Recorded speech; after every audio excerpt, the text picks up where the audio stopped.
Thanks for tuning in to the Light of Conscience podcast. I'm your host, Laura Christine, here to inspire and activate you to express your passions and live a life of purpose and prosperity.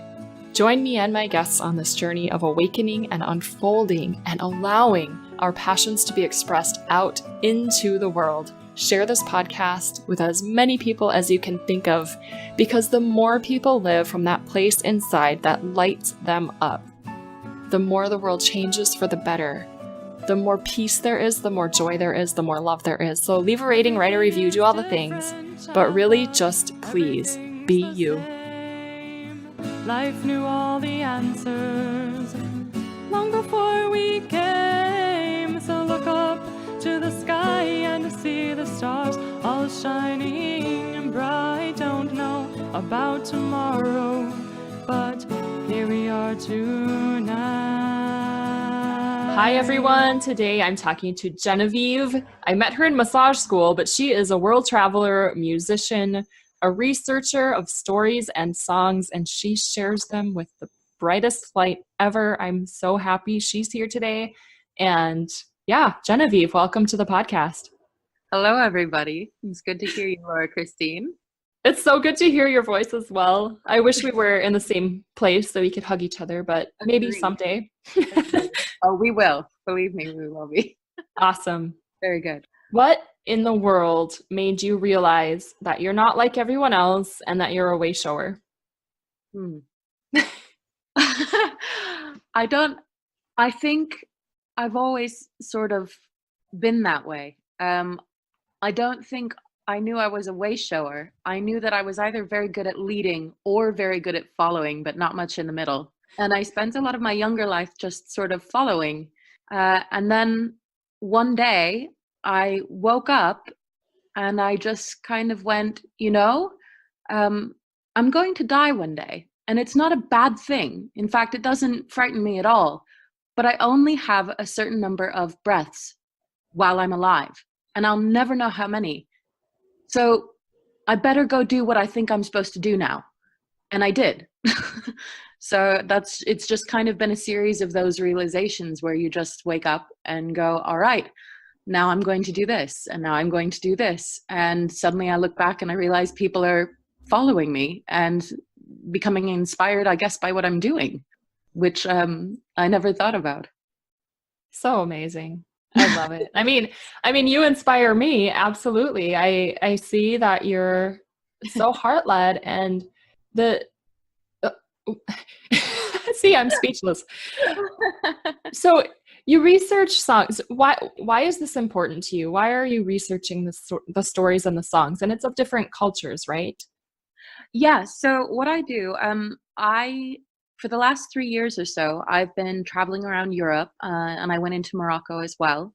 But the last 2 years have mostly been in Europe. I go to different countries, festivals, small villages, and I try to research and accumulate songs and dance traditions and myths that either are lesser known and potentially are disappearing from the world, because the older generations that still carry these traditions are disappearing from the world, and the younger generations don't seem to have very much interest in them.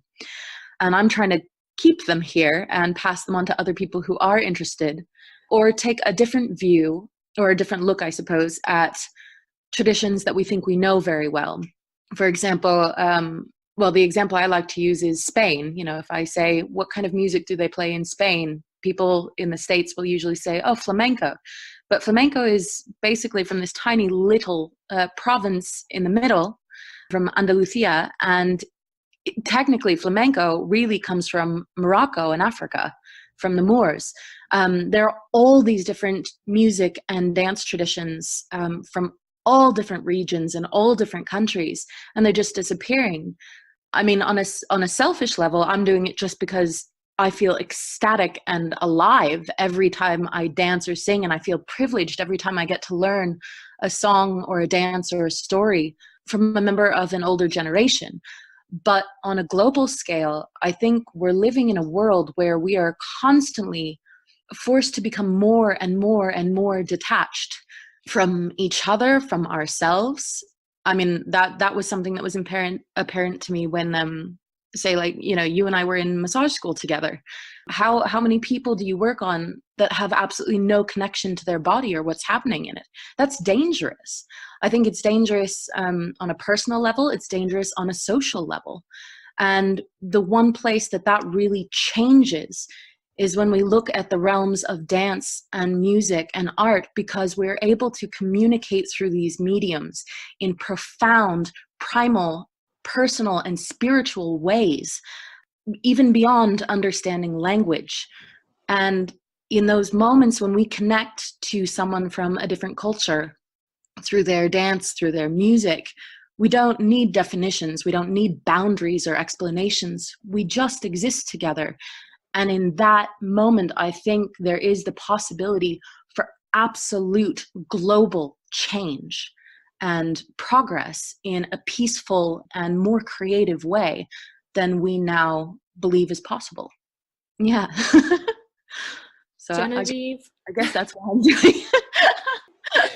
Genevieve, I'm sitting here like tears coming through. Like, I mean it. Like, my eyes are watering right now, and no, and it's because you've apparently and obviously connected, as you mentioned. We're so disconnected, and yes, there's so many people who are so disconnected from their own body.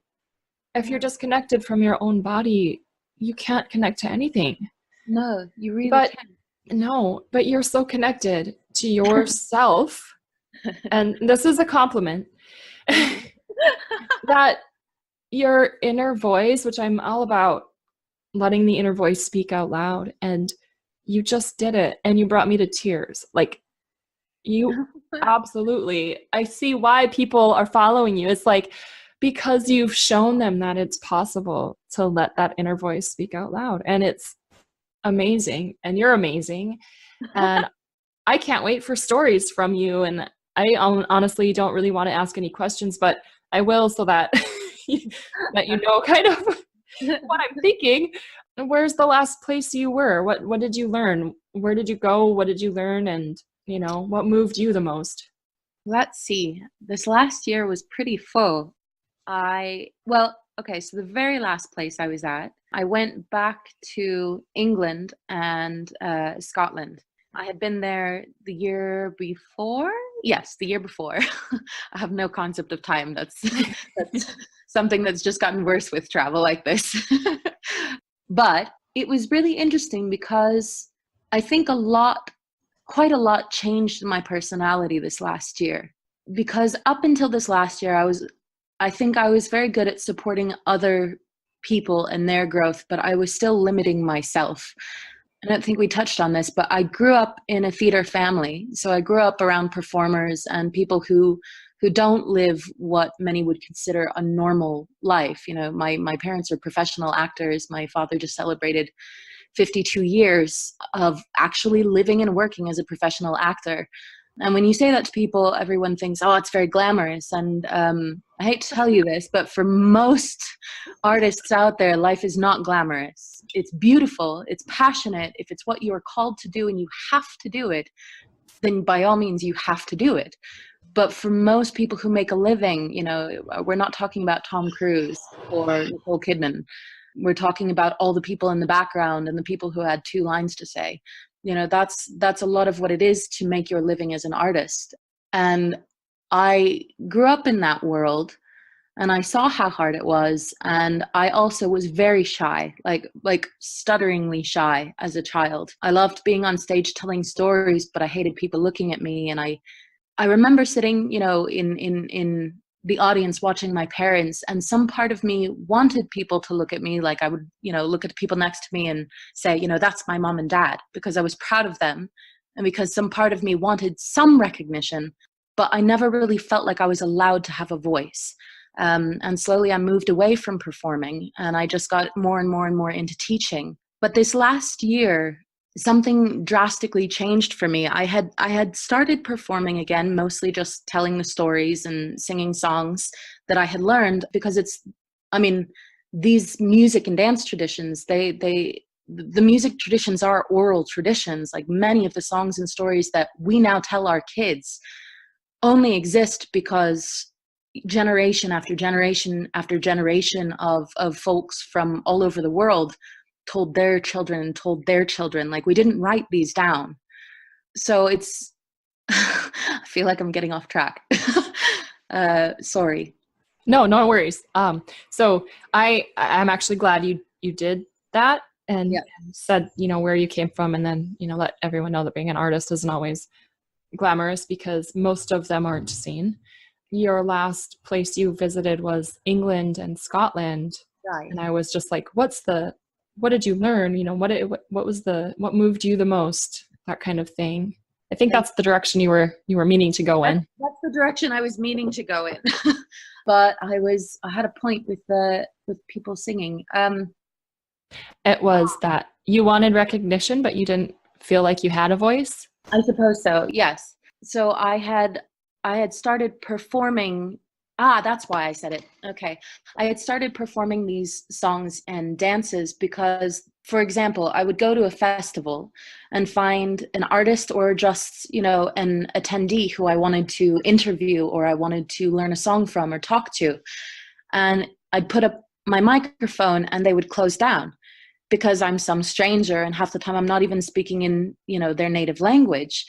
But if I played a song and taught them a song, then they would teach me a song, and all of a sudden we were collaborating together and we were sharing with each other, and some sort of bond was formed that was much deeper. And so, sort of by accident, I started performing again, but I think I still felt very like my voice shouldn't be in this. I don't want people watching me. I don't want people listening. I just want them to know about these traditions. But this year, I found myself in York, and I made a lot of friends in York, in Yorkshire, in the United Kingdom. And I suddenly realized a lot of these incredibly powerful, accomplished, talented, professional musicians who also happen to be very humble, beautiful, genuine people. They all wanted to perform with me. They wanted to collaborate with me, and they wanted me to be on, the radio there. They wanted to showcase what I was doing. And I think something just changed in that. I started realizing, no, I have something to say. And as long as I'm living here on this planet, each of us has a profoundly personal experience that is definitely worth sharing with the world. And we choose how we share that, whether it's through the things we make with our hands, or the families that we create, or the artwork that we create. But I think we undervalue our individual experience. And again, going back to folk music, folk dance, that's one of the things I love about the traditions, is that many of them actually chronicle real people that lived, and you can see the lineages through these songs and these dances. But to me, I just suddenly found my voice. I realized that I have a reason to say these things. And if they inspire other people, then good, because then other people can inspire other people, and it's a chain of events. I mean, how profoundly wonderful would the world be if every single one of us woke up and gave 1,000% of our passion into every aspect of what we do? I can't even fathom it, but I'm really hopeful about it. So why should I be silent when I have something to say? And if what I say helps somebody else, well, I don't think that there's anything wrong that can come from that. So, I mean, that's what I hope everybody does. Like, everybody to just do that for each other. We take care of each other. Yes. Genevieve, that was so profound. And I'm eternally grateful that this opening happened for you, and this realization that, yes, you actually do want people to see you. I joke because, we're both of us are powerful healers, Genevieve. And I joke that my music is so great. I love my music so much because it's not to be seen, it's to be heard. And when I'm doing Facebook Lives or whatever I'm doing, whether it's an actual live performance, it's like, okay, close your eyes and feel this. You don't need to see me. And so you know, and I think that's a lot of singers, you know, even the lead singers of bands, it's like, we don't actually want to be seen. I'd rather have a microphone hiding my face than not. It's hilarious. Even though that makes it louder, it's like a little shield. And so when you were talking, I get it. But at the same time, you said what the world needs to hear, and that is, we all have a voice. We devalue it. It doesn't need to be devalued, especially anymore. Just stop and share it however you share it. It was like, you almost brought me to tears yet again. Thank you so much. I am loving this. I am relishing in this emotion of utter like ecstasy. Like that's the tears I mean. Just like the connection that you bring. Let me say one more thing, because I want you to talk more than me, but I was singing when I lived in Ashland, which is where I met Genevieve, and we went to massage school, and that's where I basically opened my voice and I started singing. And I was frustrated one day with my classmates. I don't know if Genevieve was one of them. And I decided that I was going to go and purchase my little mini Martin guitar that day instead of waiting for my own graduation present. We were almost done with school. So I went during lunch one day and I bought it and I brought it back and I started singing Hallelujah. Leonard Cohen. We can't do it here. I'm not going to license it. But I was sitting outside singing it, and Genevieve came and sat down. I had no idea that she even sang. She started harmonizing with me, and I swear to God, like the heavens cracked open, and just like, I don't know what, but it was like all of the light and all of the angels and all of the everything good in the world, like bloomed in that moment. And I was like, holy crap. That was a pretty good day. And I remember our teacher, Phil, was coming in at that moment. He just stopped and watched, because do you remember? Because that's what happens when we connect, and when we connect so much into our own voice, then we can connect with others, and then they can connect with their own voice. And like you were saying, then they can go connect with others too. And it is that chain reaction. So, wow. Yeah. Oh my God. Feeling. It is. It's cathartic, but I think it's really part of the integral fibers that make us up. I mean, I don't care if you want to look at it from a spiritual perspective or a scientific one. Well, it's all the same. It's all the same. We are sound. We are movement, you know. Yeah. When a cell ceases to vibrate, it ceases to be alive. We're constantly in motion. And the times when we get stuck, you know, whether we're talking about somebody on a massage table, you know, who's in pain, or we're talking about someone who's mentally, you know, stuck in the same patterns, the only times we really experience true pain and true confusion are when we stop ourselves, we limit ourselves, we get caught in the same patterns, and we try to keep ourselves from expanding, from shifting, from morphing into whatever's next, you know. And whatever's next might not always be beautiful, but it's necessary. Or I suppose I should fix that sentence. It might not be beautiful from the perspective that we're looking at it. Mm-hmm. But that doesn't mean that it isn't. It really doesn't. No, that's again, thank you for saying that. I couldn't agree more. This human life is such a cacophony of weird and beautiful and whatever. It is good, it is bad, it is everything, and that makes it real. Yeah, it really does. It really does. I'm curious to know what's sort of on your agenda for the next thing. I think you're staying put for a little bit, right? I'm hiding out in the mountains, farm sitting for some friends of mine, and this is, I suppose that's something else that I've learned from being on the road that makes me really, really happy, and I still struggle to trust it every day. But I encourage anyone who's out there who's thinking about traveling, who's thinking about, even if you're not traveling, embarking on a new project. You hear people say it. It's become a cliche that the world or the universe will provide for you. Please believe it. Like, don't sit there questioning anymore. When you need something to happen, it will be there, but you have to put 100% of yourself into it, period. You just have to know that it will be there, and it will. And it's funny, literally on a daily basis, how much that happens for me. Meeting the right people, finding a place to sleep when I'm, taking a ticket to a new city that I'm not even sure if I know anyone there, ending up there at 11 o'clock at night, turning to the person next to me on the train going, hey, do you happen to have a place I could crash tonight? And they do. And then it turns out they're a musician, and it turns out, we're collaborating. Like, these things happen and they're amazing, but you have to trust. That was just a preachy side note, but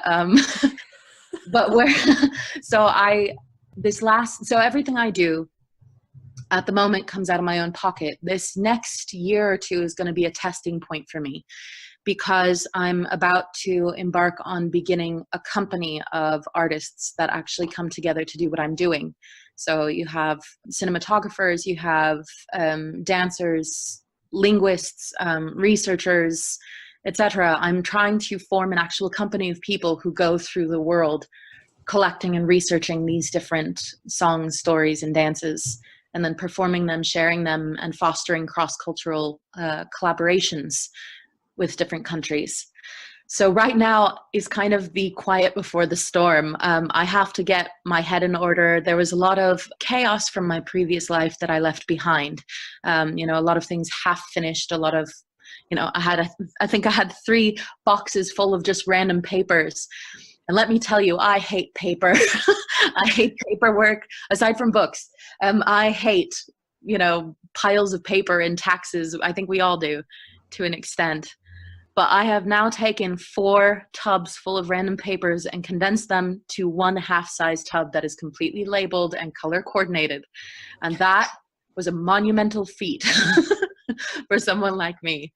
But yeah, so the way things lined up, well, I got back into the States. I had very little money in my pocket. And I ended up flying into New York and staying with some family there, going to Boston and taking a train across the country for my birthday.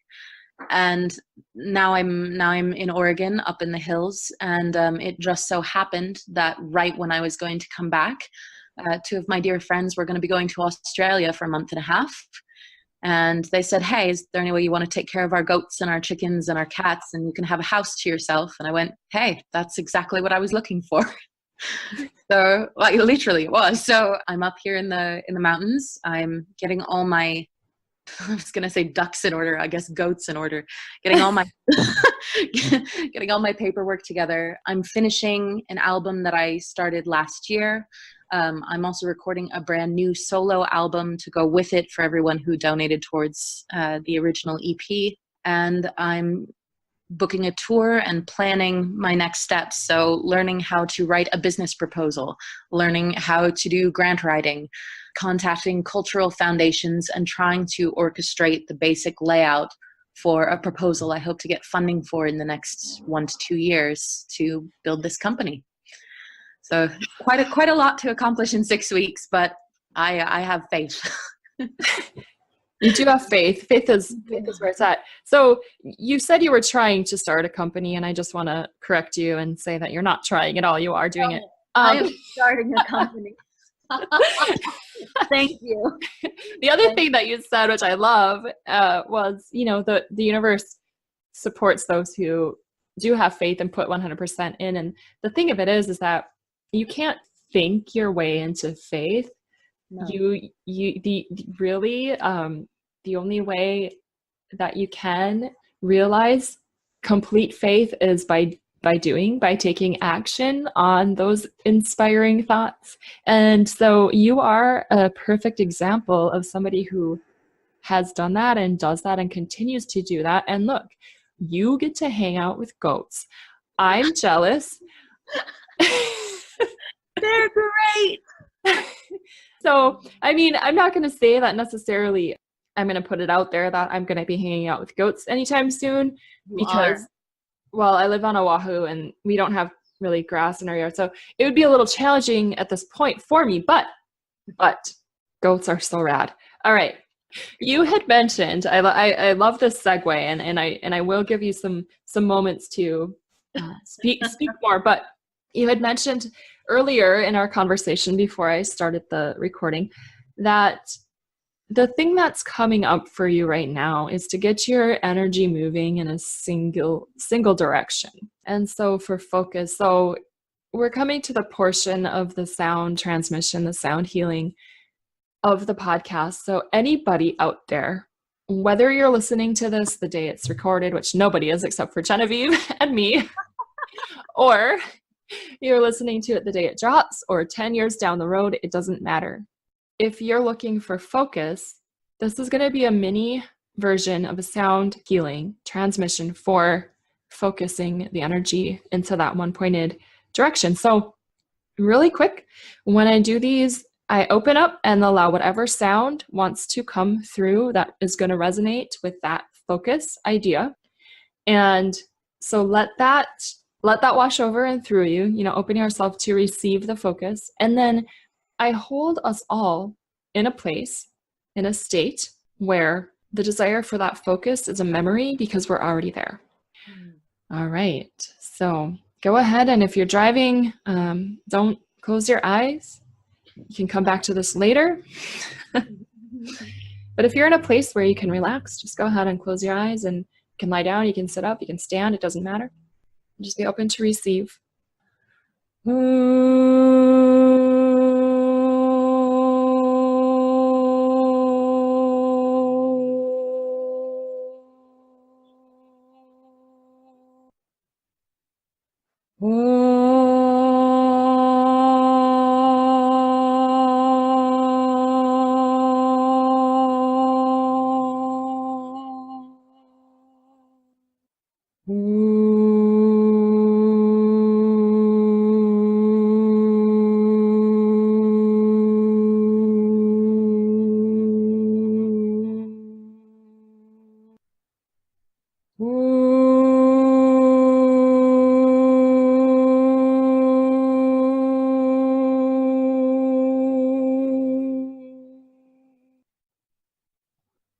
Breathing in gratitude for the focus that you experience in everyday life, for the stability and the confidence you feel, knowing that you are in that place of focus, that you are moving toward your intentions intentionally each day with every breath. And on your next exhale, release, let go, surrender. You are very well taken care of, each and every one of you. And every moment, know that the universe is supporting you. Just have faith. You can open your eyes, maybe move around a little bit. And this might seem slightly out of place because it is. Genevieve shared this with me when we were finished recording, but I recorded what she said, and I love her description so much. Wondering if you relate. I'm sharing her feedback from that short little sound healing, and then I'm calm again and ask her how to connect. I said I needed focus. Part of me was thinking, I have my brain in too many directions. And afterwards, I thought, no, all the directions are now focusing together to become like one massive, like, and I was like, oh, no, that's what I needed. Oh, okay. So it was great. It's great for me. I don't know about you. It was great for me. Before we go, I absolutely want to know, Genevieve, how people can follow you, how they can get a hold of you, what they can do to learn more. Well, okay. So I have a website. It is wewhomove.org. That's WEWHOMOVE.org. And at the moment, that has everything. My music is under the name Juniper and the Wolf, which is one of the stories I tell. But even that, you'll find that there. You'll find a podcast that I run called Crossing Borders. You'll find some mini video documentaries. I do also have a Patreon account, which I just launched yesterday. I'm very proud of myself. But I launched that, and that's patreon.com/Juniper and the Wolf. But if you go there, if you've, this is not even a marketing pitch. I'm actually very excited about it. I'm going to be adding an additional podcast, a storytelling podcast just on Patreon, as well as a number of other things. That's where I do most of my marketing and my talking, because I'm not a fan of social media in general. So that's about it. But those are the things. WeWhoMove.org and patreon.com/Juniper and the Wolf. Yeah. That's wonderful. Are you by any chance on Instagram so I can tag you when I put out this podcast, or no? If not, don't worry. I am indeed. And I think that's Juniper and the Wolf music as well. So, okay. So I'll put all of your links in the show notes so that people can. Oh, brilliant. Yeah, so people can go there. But I mean, really, if this story moved you at all, I definitely, I know Genevieve personally. I mean, going through massage school with somebody, you get pretty close. You get really close. You know each other more than you know other people. So even though we haven't seen each other since, pretty much, she's like, I'm going to say you're like a sister. Yeah. So I'm going to vouch for her that I just want to share. I want to give people a place to share their voice and their story and their message. And the people that I want to share that are light. They are love. They have the best intentions for everyone. And that's Genevieve. So go and visit her pages. And if you can, support her on Patreon. I'm thrilled that you're doing everything that you're doing in the world. I'm thrilled that you've been on the podcast. Thank you so much. Do you have any final, thoughts or stories that you want to leave with us? I can't stress enough how important it is for you to believe in yourself. I think we are taught every single day that we are flawed and that we are made wrong. We are taught this in every obstacle we face. We're taught this to an extent every time we turn on the television, social media. We're constantly comparing ourselves, and we're not. We are made perfect. We are. And if you believe that, if you can find a moment, and you can't suddenly believe something, I know that. But if you can learn to sit with yourself for a minute, especially during the hardest times, remember that as long as you are here on this earth, I can't speak for after because I haven't been there yet. Well, that I remember. But as long as you're here, you have an infinite amount of ability to change the course of time. You just do. So believe in yourself in any project that you're doing, anything. And know that someone out here, even though we've never met, know that I believe in you. And I'm pretty sure Laura Christine believes in you. Yep. Believe in yourself, because we do. That's it. Genevieve, thank you so much. Again, I absolutely enjoyed having you, and I wish you all the best. Keep us posted on your company as that unfolds. I'm looking forward to learning more about it. Thank you again for being on the podcast. Thanks so much, Laura Christine.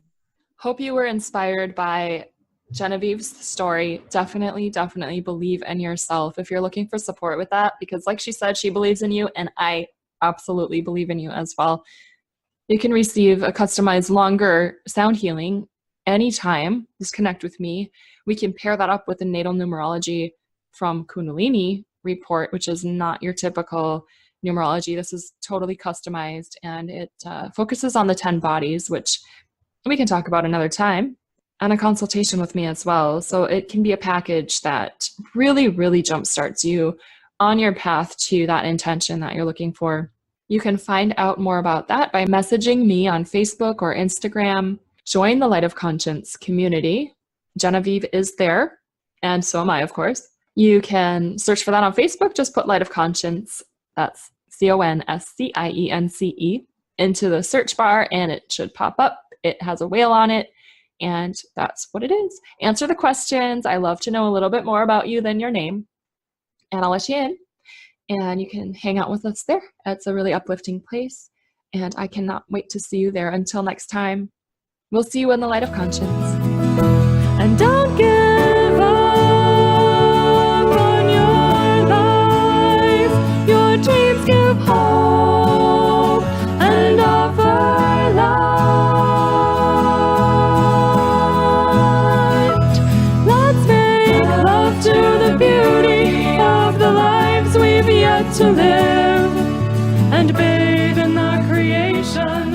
to give.